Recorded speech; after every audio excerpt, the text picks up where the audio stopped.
and crying on top of my lungs, just because I heard a song by a prominent artist in which he was expressing himself on how he felt when he lost his dad. It was at that moment I started pondering on my thoughts, thinking about how I could seriously get affected by listening to one song, just one song. Then it dawned on me that music actually affects people's emotions.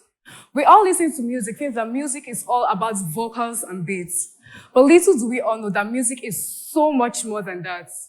Leo Tolstoy, a famous writer, stated, music is a shorthand to emotion.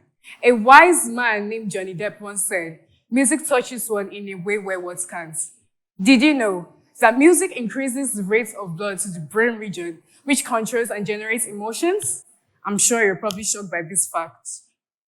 The limbic system, which is involved in generating and controlling emotions, lights up when I hear expressive music. Music is said to evoke widespread of emotions in people. The connection between sound and feeling is a very fascinating and complex topic which has been extensively studied by researchers and psychologists. We all experience music on a personal level, where our emotions become involved by allowing the tempo or the lyrics of the song impact us.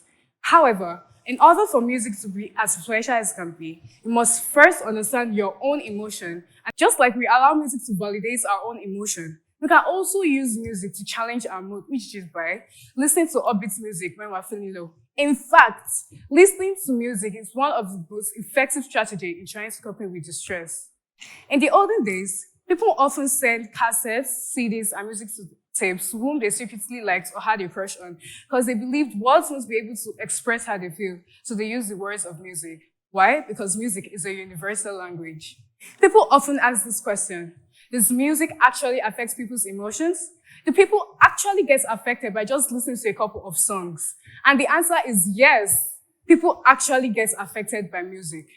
When people often say music understands them better or they feel better anytime they listen to music, I always love to use myself as a very good example in this type of scenario. I remember vividly when I was in year 8, when I became so depressed and sad, I started listening to sad songs and depressing music because I believed that that's what could make me feel better at every point in time. But I was wrong because the frequent visits in which I visited different therapies always told me that I should always listen to upbeat music because it always made me feel better. It is always good to listen to upbeat music when you're feeling low because it always has an effect on anyone's emotions. To conclude, it is always important that we recognize that people respond differently to the same piece of music, especially because of their personal preferences, their past experiences, and psychological makeup. Understanding the connection between sound and feeling will enable us to express this universal language better. Thank you.